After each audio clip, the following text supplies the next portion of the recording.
Knowledge 304. We'll be talking about some college hot topics today. The first topic I like to discuss is Deion Sanders will not do good in the FBS at Colorado. Tune in and you will see why I say that later on. To start things off, I'd like to say that college football is in great shape and the new playoff format is a good thing. People are going to love it. Under this new format, you will see at least one G5 team get in. A team like Boise, a team like Marshall, Fresno State. The list could go on and on and on. Troy. We're going to see an upset in the making. Look at other sports where there's been Cinderella teams.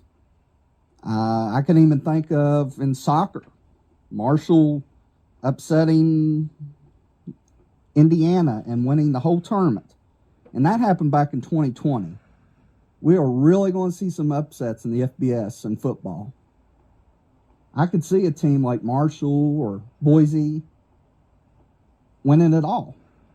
I mean, anything can happen in sports. That's why you play the game.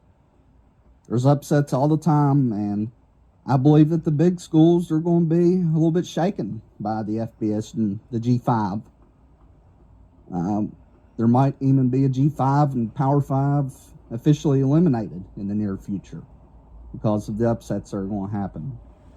You're going to see recruits wanting to go to teams like Marshall, where you can have an opportunity to get into the playoffs and win it all.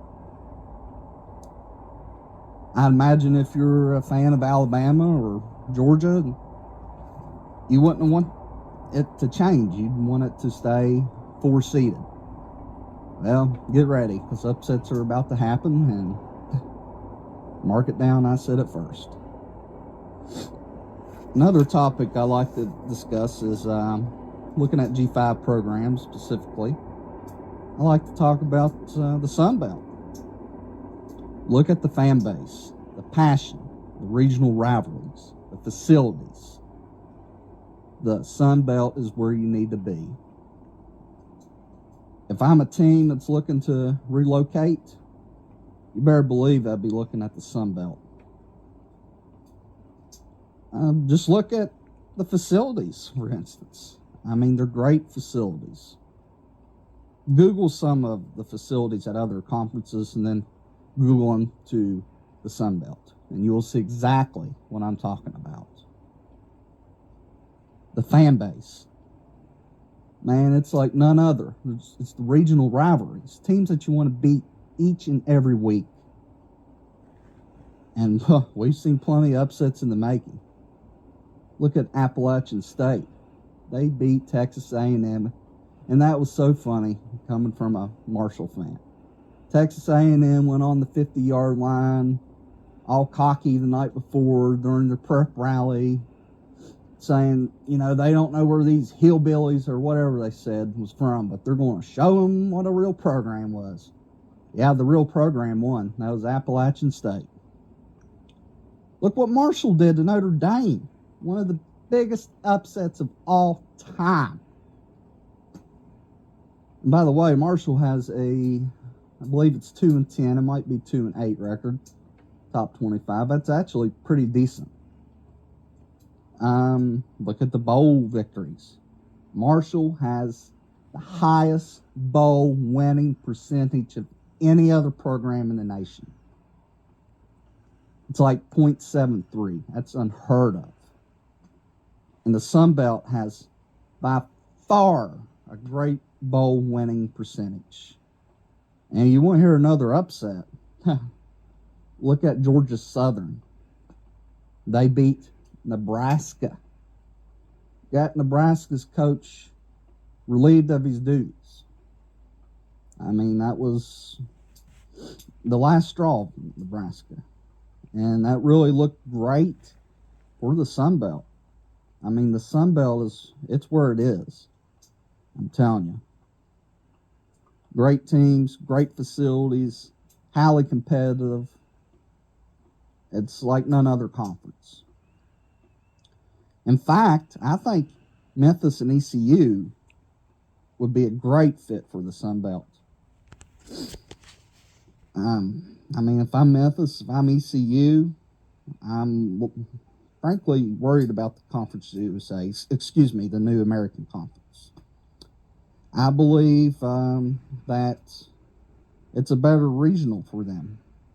And I believe overall they would like being in the Sunbelt Conference better. And I believe that the Sunbelt Conference, its best days are ahead, not behind, like some other conferences.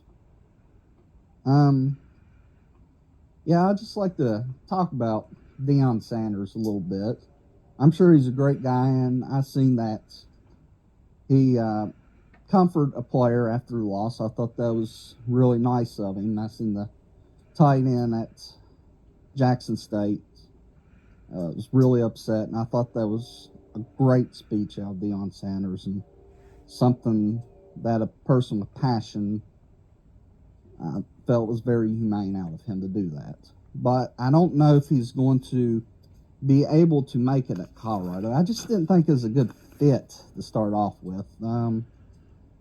Deion, he's probably the best cornerback to ever play in the NFL.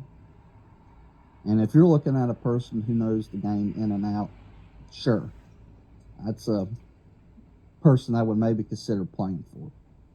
But his inexperience in the FBS, you really got to get adapted to the FBS. There's a big difference between the FCS and the FBS. Well, let's take a game, for example, Gardner-Webb, and how good they did in the FCS tournament. But when they played teams at the FBS level, it didn't exactly go well. I'll say that. You can look at some of their scores.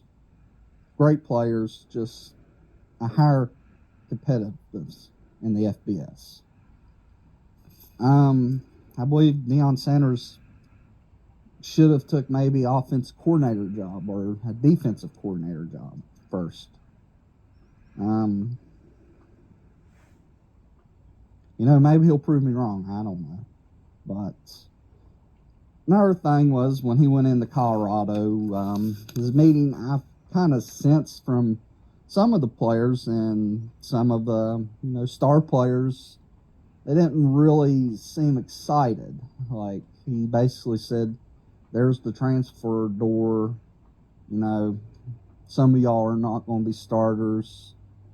It could have probably been said a little bit better. I wouldn't have really appreciated that if I was a player. And then there's reports, him trying to lure players that are already on campuses from other schools. I don't really think that's a tone you want to set. And maybe he didn't know. I don't know. Maybe his school hasn't started, and what other schools had, and maybe he should have been informed from these other coaches. Hey, this school's already started. Let's leave their players alone for now. Let's develop our own players, and let's go out rock and roll this thing. But like I said, maybe it was an honest mistake. I'm not saying it was or wasn't. So yeah, that's just some things that I've noticed out Deion that I think could be improved on. And maybe coming into the FBS, maybe he should have been, coordinator first. But we'll see how it goes. Maybe he'll do good. Who knows? I do know he was one of the best of all time, and maybe he'll turn Colorado around. But let's end this segment on some positive notes. Like I was saying, basically a recap. I've talked enough about Deion Sanders. But, I think the college format, it's going to be great. I believe college football's in great shape. I believe the G5's going to scare the P5s a little bit. And I believe we're going to see plenty of upsets in the making. Like I said, if I was a recruit, I'd be looking at the Sunbelt Conference. And if I was another team, I'd be wanting to try to get in the Sunbelt if I was in another G5 conference. And I believe bright things are in store, and we are going to see some great football in the year 2023. I believe that there's going to be a lot of players drafted out of the G5 into the NFL this year. Some players you might want to look at. Laybourne, you might want to look at him. You might want to look at that linebacker from Troy. I believe he has the all-time FBS record of most career tackles, and that is something, even if he lacks a little bit in size, that you got to look at a player like that. You cannot say that player, just because he's a little bit undersized. I mean, look at all the players of all time, and he holds the record, most tackles, FBS. That's really something special. Well, I hope you enjoy this segment, and I will have plenty of topics for the next segment. Feel free to comment or text me on this podcast what you'd like to see me talk about, and I will talk about it. If you want to hear upsets, if you want to hear players that I think are going to make the league next year, if you want to hear about draft prospects, people who think going to do good in the NFL from the G5 or Power 5, whatever you want to hear, just let me know, and I appreciate it, and I'll have another segment next week. All right, that's all from College and Knowledge 304. Everybody have a great afternoon.